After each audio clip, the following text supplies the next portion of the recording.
for a while here this evening, and maybe take a break in a little bit. This is obviously more casual this evening, and if I read someone's question and you want to follow up on it a little bit after our instructors talk about it and feel brave enough to stand up and do so, go for it. It's a good thing. And our goal simply here is to make sure that all of the questions that were raised throughout the last few nights of the week really do get answered. The brave and the bold stick their hand up, right, in a class of 100 people, and we'll ask a question, but lots of the rest of us have questions as well.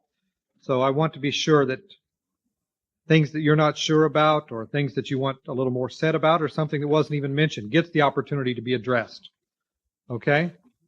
So we'll just dive in. There's no order. There's all kinds of things here that we could talk about. I feel like my doctoral examination. Yeah. This will be practice. Yes. Or you've done it before. I've done it before. I never wanted to do it again, though. That was the thing. You don't have to go through this getting tenure, though. No. Oh, no. well. It's worse. It's worse getting Can tenure. I get my PhD? Okay. Yeah. Practice for you. Okay, I think this is a question for Father Ted, but certainly Terry chime in as well. In our noetic awareness without the body, how will we see the spirits, the angels, demons, or other souls? Will we perceive them in some other way? In other words, they had quote marks around the word see. How do we see with noetic awareness? Really, the person's already answered his or her own question. Noetic awareness is awareness of the presence of another spiritual being. Usually when we think of this, how do we think of seeing? We think of seeing the way we see when our soul is in the body, namely with our physical eyes. The only way that we sense while we're in the body is through the body. And so we can't really conceive of our sensing noetically when we're out of the body, because I guess not one of us here in this room has ever experienced that before. We will perceive. People say, well, I see my relatives, my dead mother, my father, my beloved ones. Yes, you'll see them in the sense that you'll perceive their presence, but you will not see a physical form. All right? You will perceive that person as a spirit is there in your presence as a spirit as well. You see, spirit to spirit perceiving one another. But that noetic awareness is not the kind of awareness that comes through the bodily senses. So the person answered his own question by putting see in quotation marks, because you have a clear awareness of the presence of others, but you're not seeing them as if with bodily eyes. And that question had a good kind of a second part to it. In addition, what is it about the combination of soul and body, soul with the body, that seems to deaden our senses or our perception of the spiritual realm, which I assume is in this life? Yes. Why is it when the soul's in here? I guess it. Well, remember, the noose is the chariot, okay? If you don't really train your noose well, if you don't free your noose from the entanglements of things in the world, the chariot is mired in the mud, so to speak. It's only when the noose is freed from this entanglement in earthly things that it begins, even while you're in the body, to perceive spiritual things. So the kind of purification that must go on of the noose is what enables us to free ourselves from the mire of the material world. And then even in this life, you can perceive spiritual things. But while we're in the body, as you know, it's so much easier to get mired in the material things. So. Okay. Yes. Go ahead, Steve. On the first part of that question, you said be able to perceive, with our noetic awareness. Now, will it be just a perception of another spirit nearby, or would it be able to perceive the spirit of Aunt Martha? Or I don't know for a fact, of course, but I would say the latter. I would say we will know the individuality. Remember, the joy of Orthodox Christian anthropology is that every human being is a unique individual. That spirit of Aunt Martha is her spirit and her spirit alone. So in perceiving that spirit, you perceive her. Actually, something you also said in relation to this is, I think, pretty relevant too. You mentioned that in the intermediate state between death and the second coming and the resurrection, when soul and body are reunited, the body is transformed, it's an eternal now. Like you were mentioning, you fall asleep, you wake up, and you don't perceive any movement of time. So the question, in a sense, sort of presupposes that there's this sort of ongoing existence in the sort of disembodied state. Right. So this actual perception does take place in the body, but in a transformed body. Yeah. It's the second coming. Right. By the way, those of you who raise children, mothers especially, I assume, for better or worse, when you're asleep, okay, you're not really perceiving the world around you in a way. You know, your senses are sort of deadened. But if your child cries or screams, you ever notice how you're able to bolt out of bed immediately, especially if the child is sick or something, and you're able to perceive it? You know, there's an awareness that is above and beyond the crude, physical, sensual awareness. And that's probably the closest we come to sort of a perception of what noetic awareness is in this life. We do have that kind of awareness all the time.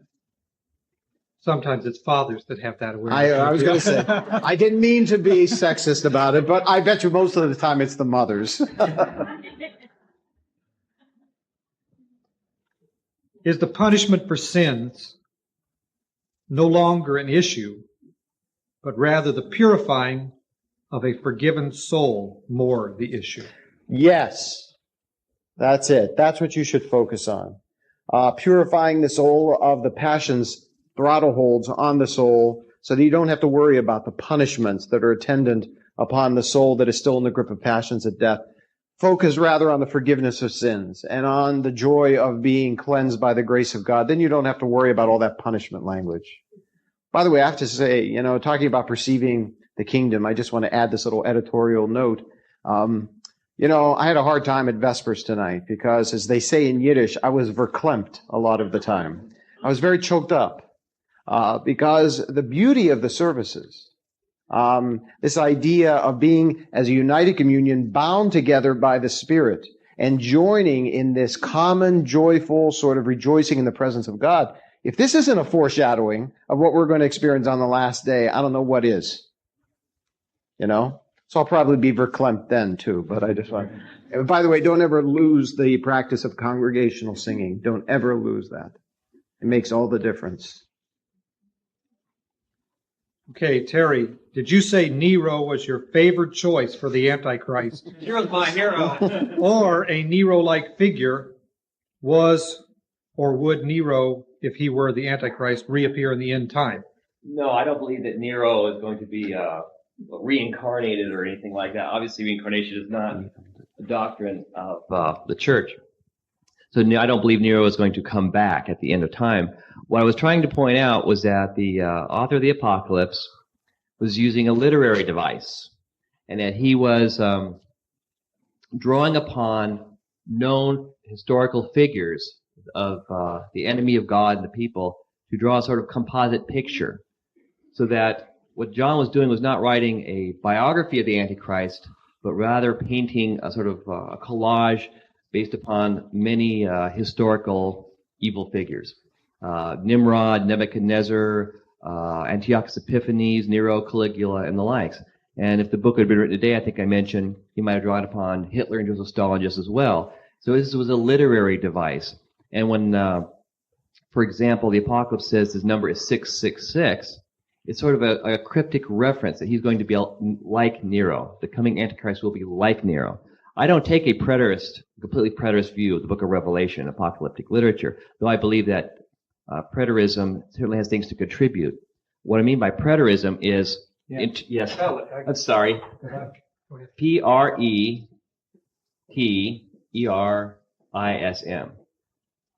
The word, if I remember my Latin correctly, I bet I probably won't, but basically it means interpreting things in terms of the past, that the entire book of Revelation referred to events in the first century, and that the whole book basically has its fulfillment in the first century. I don't believe that. Now, I don't happen to believe that, though I think many elements of the preterist approach to the book of Revelation are very valid. And one of them is the identification of the beast as having many of the characteristics of Nero. And so what I believe John did was he took elements of that historical figure, along with several others, and drew a composite picture to say, this is what the Antichrist will be like at the end of time. Now, I think hopefully that's clear now. Is there anything, another part of that question? Is that clear enough? Anybody want to ask more? Want to, expound? I know it might seem like a very complicated way of looking at it, But when you really sit down and study the book of Revelation, it makes a lot of sense. Okay, thank you. Did I understand correctly that this is, I think, for Father Ted to address first. Did I understand correctly that not all will be judged by the same measuring stick, but that God will consider each person's circumstances individually? It seems that some people are given so much more in this life than others, and some people end up deeply wounded and lost in life. Could you expound upon that a bit? Yeah, that's a good question. I know what the person is asking. Does God have a specific set of standards and every one of us is brought forward individually and matched up against it? The answer to that is no, in one sense. The answer to the question in another sense is yes. Are we all judged according to the same standard? Yes, we are. What is that one standard? The one standard is the revelation of the unmitigated, unadulterated love of God. Now, each of us, in the context within our own lives, judges his or her own conscience in the light of that unadulterated love of Christ revealed at the second coming. That is the same for everyone. In other words, everyone is judged in the presence of the light of that same unadulterated love, but everyone's conscience judges itself individually in the context of its own life. All right? So those who have been given much in life, their conscience is going to be much more sensitized to how much more they should have given in response to God in love. Those who have been given less, their conscience will have a lighter burden in many ways. Those who have suffered, sometimes you say, why do a lot of people suffer in life so much? And some people tend to have a bright and cheery life. Well, I'll tell you, I think one of the times when suffering well in life, when having gone through a period of real struggle, when it will really pay off, is if you have struggled well through the struggles of your life. When you stand before the love of God, you'll understand the love that sustained you through it all, and you're going to feel so much more linked to the love of God. So do we all get judged by one standard? Yes. The one standard is who God is. That's the same for everyone. But how that impacts upon your conscience depends upon the context of your life. Okay? So it's a perfect judgment. It's a perfect judgment. It wouldn't be perfect, would it, if we were all judged according to a set of rules and we come from all these different backgrounds and different, endowments of wealth and intelligence and all that stuff. But we're all judged according to our own circumstance in life, according to the one absolute standard of God's love. It's perfect. Perfect. Good, thank you. Anything more on that? Well, so it sounds to me like we judge ourselves. God doesn't really judge us. Yeah, God does not, I would say God judges in a metaphorical sense. God simply is. God condemns no one. We condemn ourselves when we are face to face with who God is. All the language of the books being open and God judging, God damning someone, God doing this. This is all metaphorical. God is love. And the only way someone is damned before God is if someone rejected that love. That's not God's fault. That's ours. So in the sense that we're judged by God, we're judged by who God is, not by God's vengeful finger who says, and now I'm going to damn you for what you've done. We, in our sort of desire to flee from this revelation of love, we condemn ourselves. God is not a vengeful, wrathful God. He simply is. I know when I was studying the final judgment, one of the phrases that kept coming up over and over and over again in the scriptures, that each one is judged according to his deeds. Exactly. And interestingly, that phrase is in the passive tense, is judged. Mm-hmm. That's a good point. I never thought of that. It's a very good point. Yeah, so that we are judged. And in one sense, of course, it's God who judges. Right. Yeah, we are. If I were to judge myself, I'm afraid it would be far too lenient. Because I always have an excuse, right? Mm-hmm. And for what I do, and so I think, but also it's each one is according to his deeds. Right. And interesting, there is never a mention of an external standard. Sort of the assumption is in these passages that God is that standard. God in his essence, this person, and that his love, as you suggest. But still, it is your deeds that are judged. And that point about passive tense, that's really good. It was personal, his deeds, not just, Yeah, but is judged according is judged, to his passive deeds. tense, This is yes. good. See how important grammar is? Because what would be the opposite of it being in the passive voice? That God judges you according to your deeds, but each person is judged according to his deeds. not making It God also the suggests that actor. the deeds are what judge you. Right. Your acts are what judge you and leave you condemned. You know, I was, thanks to Father Mark's indulgence, I was able to go to confession today, and I was saying the canon of repentance, and it refers to the last day when our deeds shall condemn us. It's our deeds that condemn us, not God. You know. What about people who are do so many wonderful, wonderful, wonderful things, and yet they always, I'm very close to someone who I know for a fact is a wonderful person, and that always thoughtful of others. And she said to me, "Oh, I ruin everybody's life I come in contact with." She's very depressed, and I wonder how is that going to be for someone like that when they come before God? Sure. If I may respond. One of the things that Metropolitan Euthios Vlachos, Father Ted's hero, says, instead of looking at our spiritual condition in terms of a juridical model, doing right, doing wrong, getting punished, being rewarded, which is legitimate biblical language, I don't want to put it down. But there's also another paradigm or model, if you will, that Metropolitan Vlachos brings out very well, and it's very prominent in our liturgical texts and the church's tradition, and that is sin as sickness, and the church as a hospital. We go to church. Interestingly, the model of the church is not that of a courthouse in the scriptures and in the writings of the fathers, but as a hospital, and that we're all sick because what sin does. Notice the connection, I think you brought out very well, between sin and sickness and death, especially in the Gospels. When Jesus healed someone physically, what would he always say? Your sins are forgiven. It's very much part of that Judaic tradition. And so, when you talk about what will happen to that person in the judgment, they'll be healed. And that's what it's all about, being healed. Because it's sin, kind of like smoking, if you will, is a self-inflicted disease. And it leads to death just like smoking does. Go ahead. The only other thing I would add in such a case, a person like that who does all these good deeds and feels that still they ruin people's lives, I would say needs to be loved all the more intensely. Because what that person needs to be convinced of is the all-sufficient power of love to accept someone regardless of what you do or don't do.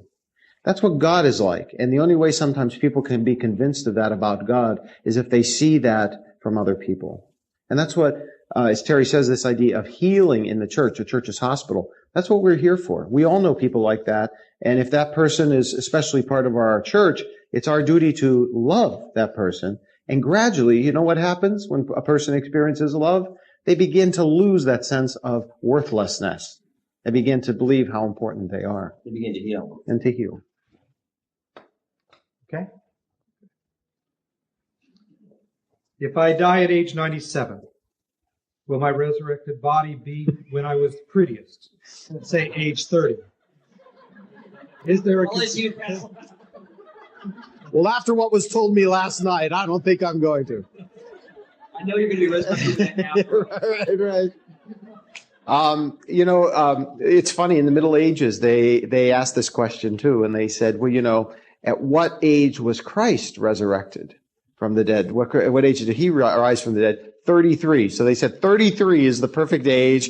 We'll all be 33.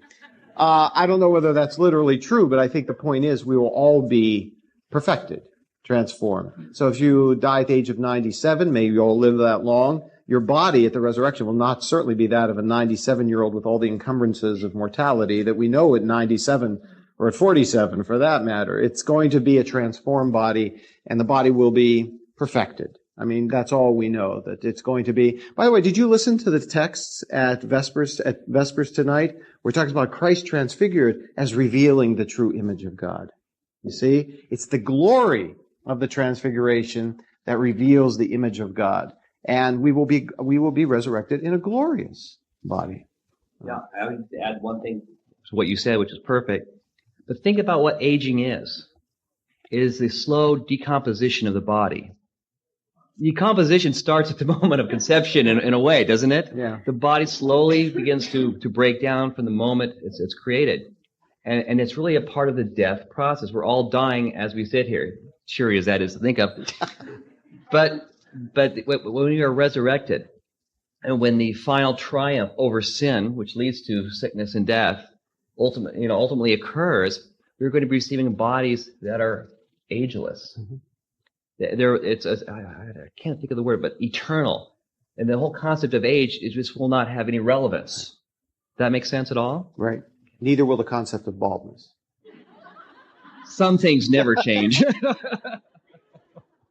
I think that comment was from the same person who left this note. Father said, I think you're cute. Oh. Well, I don't. That's what matters.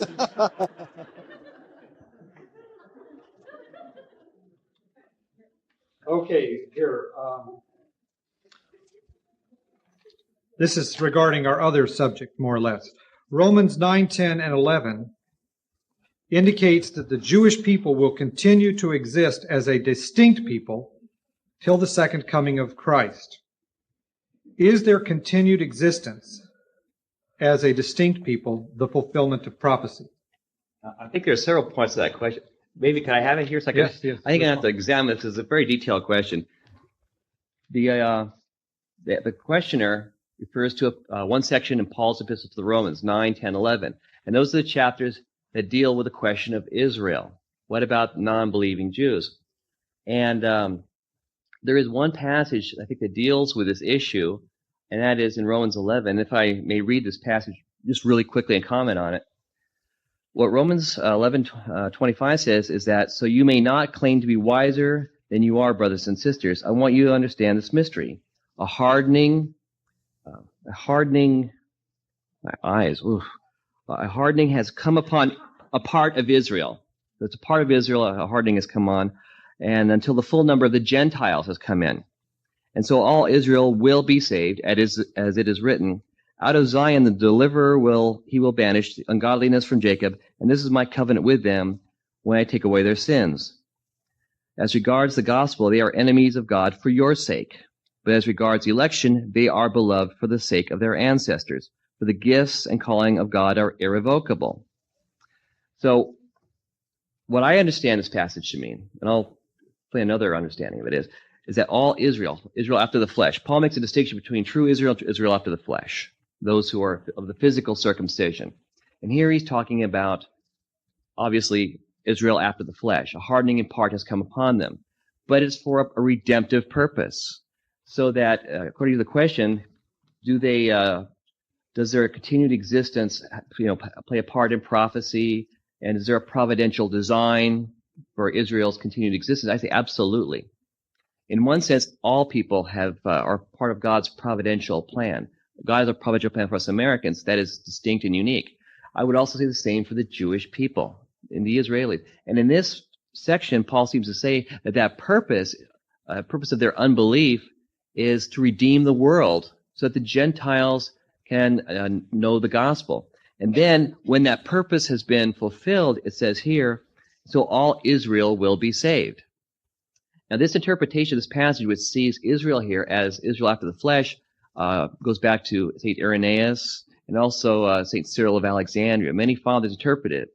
However, there's another interpretation which I should mention because it's in the Orthodox Study Bible. If you read this passage, you'll read a note there. Now, they interpret Israel as the church.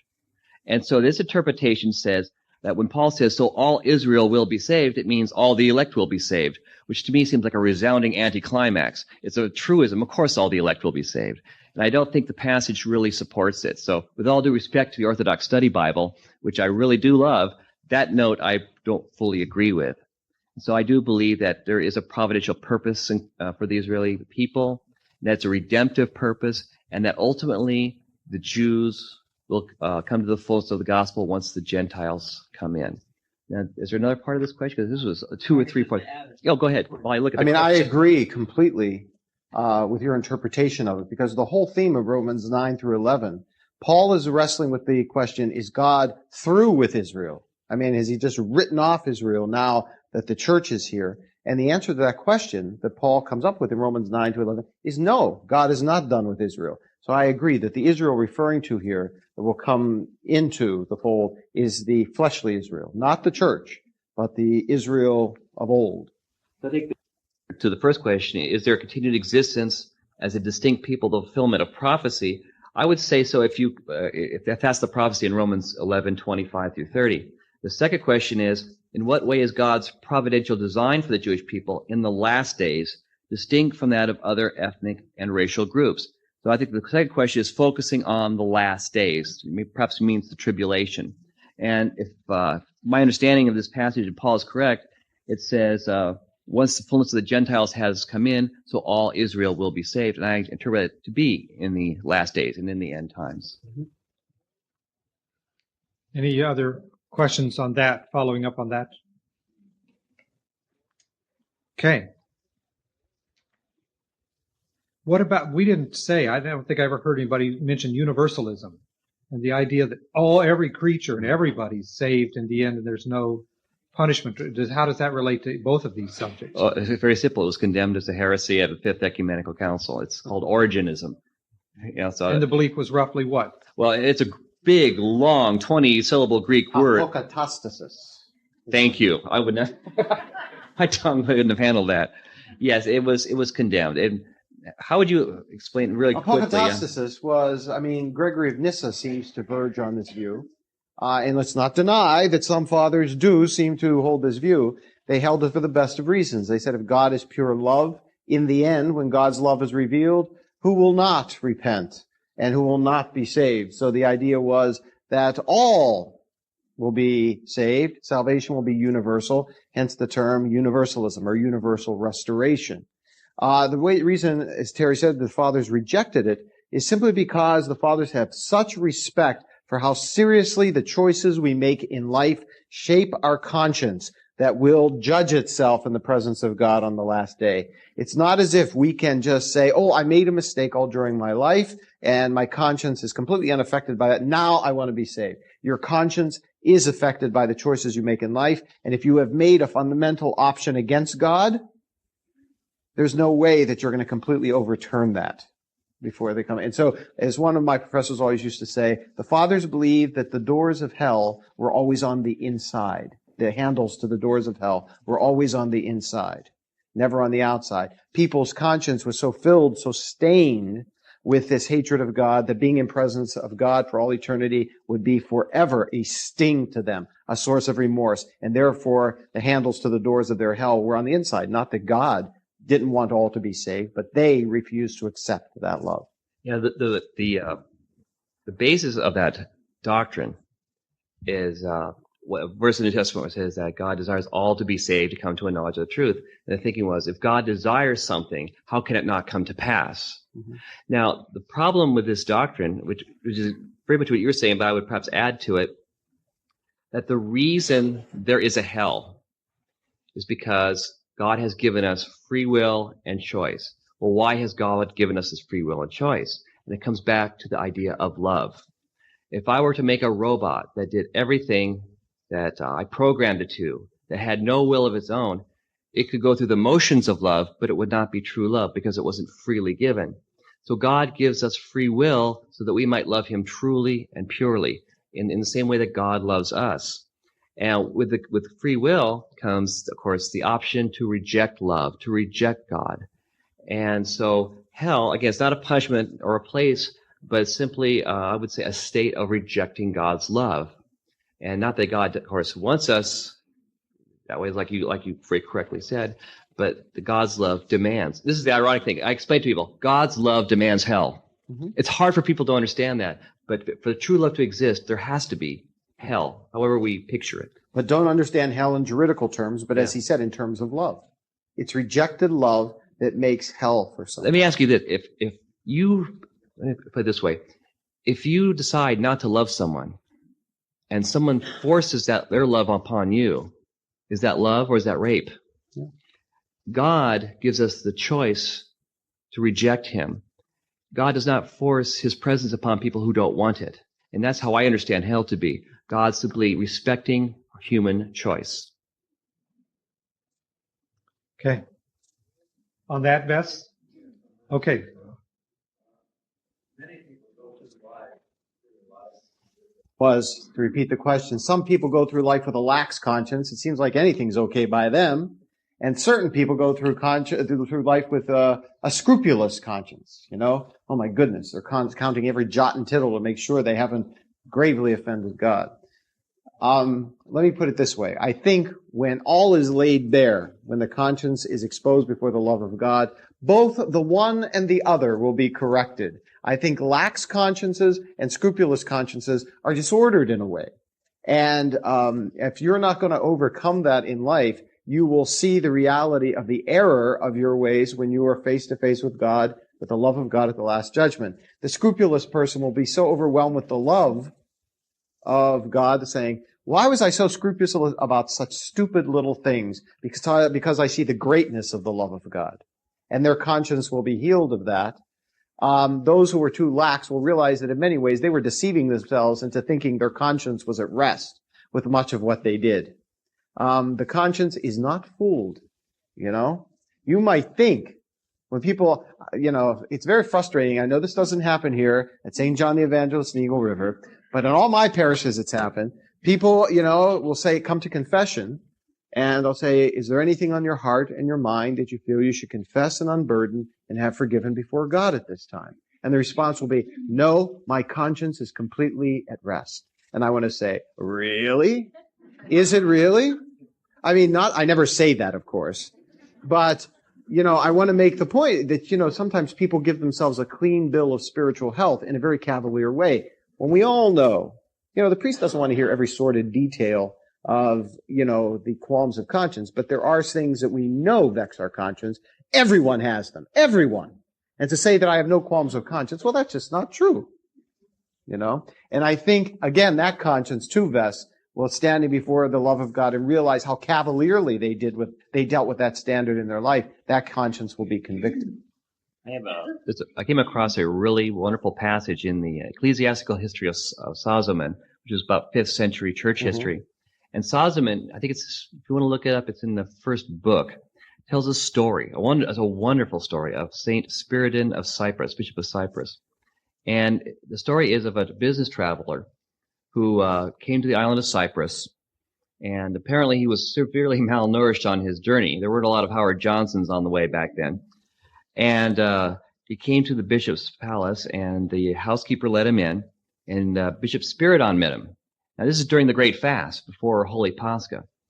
And the bishop takes one look at this man and tells his housekeeper, you know, go get him a meal. He needs meat. Get him some meat, you know. So they went and raided the kitchen, and they scrounged up some meat, you know, that was left over, I guess, from before the fast. Brings it up, cooks it up, sets it before the man. And the man says, my God, I'm not going to eat this. I can't eat this. This is the Great Fast. And the bishop orders him to eat it. He says, I just can't. And so Bishop Spiridon turns to his housekeeper and says, bring another order of the meat. He sets it down in front of the bishop, and the bishop starts eating it.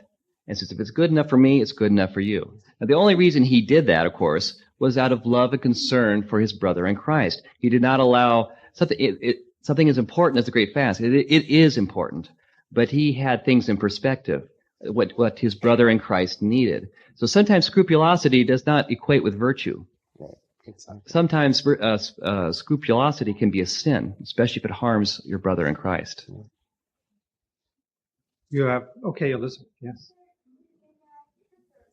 Christ does in the Gospel of John. Christ denied Peter 3 times. Peter denied Christ 3 times and repented of it heartily. What happens at the end? Remember at the end of the Gospel where Jesus asks Peter, Peter, son of Jonah, do you love me? And he asked that 3 times in order to show that the forgiveness was so complete that the threefold denial of Christ by Peter was undone by what? Peter's threefold testimony to his loving of Christ. You see? Good example of how love heals the sting of guilt. Also, there's a symbolic significance on number 3 as well. Right. For being emphatic. Peter denies Christ 3 times. That's an emphatic denial. Mm-hmm. And of course, Christ reinstating Peter 3 times is an emphatic reinstatement. Thank you. Here's another kind of switched direction. In John chapter 14, verses 2 and 3, Jesus said, in my Father's house are many mansions. If it were not so, I would have told you. I go to prepare a place for you. And if I go and prepare a place for you, I will come again and receive you unto myself, that where I am, there you will be also. How are we to understand what Jesus said here? Is not heaven a place prepared for us believers? What, like Poughkeepsie? No, it's not. I mean, this is metaphorical language. A house with many mansions means that, there's room for everyone in heaven. And that each mansion is suitable to the person's state of conscience when they stand before God. In other words, the idea is that Christ did go before us to prepare a place for us. How did he do that? By shattering the bonds of death and restoring us to relationship with God. In relationship with God, there is room for everyone, each according to the state of his or her soul. These are the many mansions, and everyone can be in that presence of God without having to worry about, no vacancy, occupancy exceeded. I think this has to be understood metaphorically, figuratively. Heaven is not a place, it's a state of relationship with God. It's We interesting. still have, our bodies are going to have, they're locatable, they're physical, and physicality presumes some kind of place on a new heaven, new earth. Is that what they're asking? We're not just spiritual existence, but we are going to be. No. We will be in the body after the resurrection. But I think it means that, our bodies will somehow be different from these bodies. We will all have our appropriate place in relationship with God at the resurrection, body and soul reestablished. This language is, I think, just indication that there's room for everyone and that each mansion is properly and perfectly suited to its inhabitant. And that, however we will exist in the world to come, this renewed, transformed cosmos, there is a place for us and it will be perfectly suited to us. And the reason why it's there is because Christ went before us to prepare it for us. But I'm looking forward to and assuming that I'm going to be able to garden and get my hands dirty. We should assume that's somehow doable, right? Will there be or fish or whatever animals in the transformed universe at the end of time? I would say yes. Remember, the restoration of all things on the last day is a restoration of what was there at the beginning, when God's will was perfectly manifested in the creation. And there were all kinds of animals and, things were in perfect harmony with each other. Also, like you said, the idea of a mansion is symbolic because if you look at other scriptures, it's described differently as a city. And some places it's a mansion. This idea of, we're talking about literalism. You have to be very careful of the images when you're studying them. Even some passages in the scriptures which would seem to be literal can be misunderstood if interpreted literally. Mm-hmm. It's kind of a bizarre thing. Let me give you an example that happened this week. When Father Mark came to pick me up, I told him, because he invited me for a cup of coffee, that I don't generally drink coffee. I prefer Pepsi. Has caffeine, has sugar, does the same thing. I just prefer it, even in the morning. And so, he went out and went to the store, got me this nice big box of Pepsis, to keep me going, keep the energy going here. And they were teasing me. They were even teasing me about my addiction to Pepsi. Only when they had to loan you the hand truck. Exactly. So I made a comment. So, after the institute's over, the bishop calls you up, Father Mark, and asks you how it went. Here's what you tell him. Everything went fine, but Terry you sent up here, did you know he has a real bad Coke addiction? and then Father Mark says, yeah, and I can even add that I had to run into town to buy the Coke for you.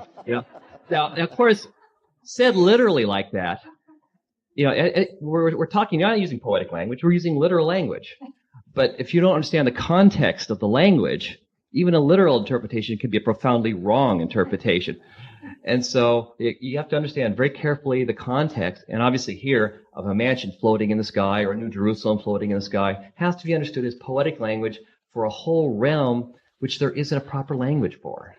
Because we're talking about a whole realm of reality which we can only speak which the eye has not seen. Exactly. It's called the eye has not seen. So if eye has not seen it, how can we portray it in visual terms? And think about people living in abject poverty, hearing this language, to hear the language of a mansion. Mm.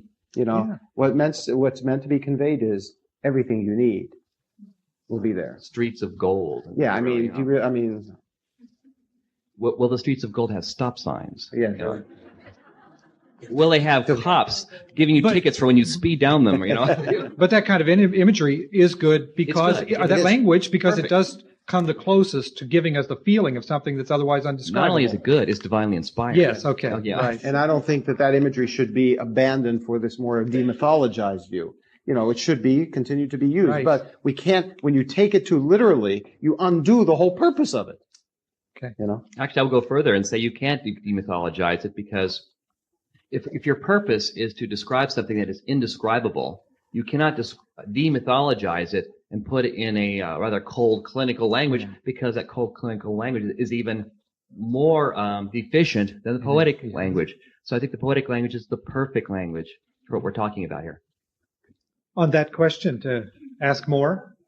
The verse is not, maybe a mansion isn't even a good translation, because he's talking about preparing a room for all these different people. It's more like a Motel 6 almost. Everyone gets their own room. The heaven is the Marriott sort of thing, And of course, you can't take that literally. Yeah. By the way, talking about Jesus' sense of humor, you bring up a really good point.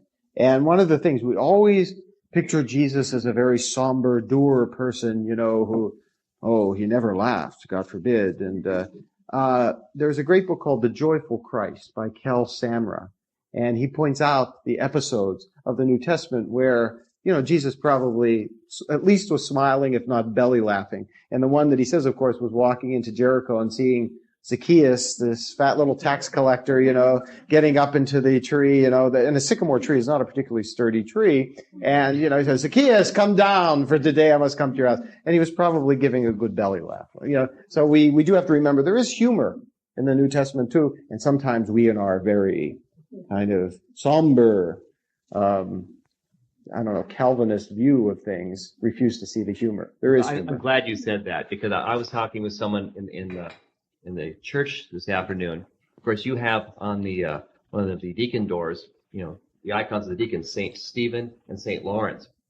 And the thing about Saint Lawrence, he's a martyr of the early church, was that in Rome, to be exact, is that he was arrested by the authorities and he was tortured. They tortured him by roasting him, literally roasting him. And it was said, according to a very ancient, reliable source, that as they had him hanging over the spit, cooking him, he was asked, do you want to, renounce Christ now? And he says, no, why don't you turn me over? I'm not done on the other side yet.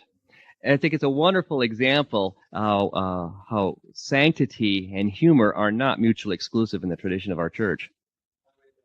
Alexander Schmemann had a hobby. His hobby was he collected little statuettes and illustrations of hippopotamuses, because he thought hippopotamuses were proof positive that God had a sense of humor. Or maybe the plural is hippopotami, I don't know, but whatever. Yeah. Uh-huh. When people ask what heaven's going to be like and they have a real serious reason, one thing you can say is imagine the best, the most happiest, the most beautiful scene you can ever imagine, and it'll be that and better. It'll be beyond the wildest fulfillment of that. Whether it's a stream in Ireland with trout in it or whatever makes you that feeling will be exceeded. The only, like I said, the danger, I think, is part of, this might tie into what my talk was about a little bit, of seeing heaven as sort of a continuation of our present life.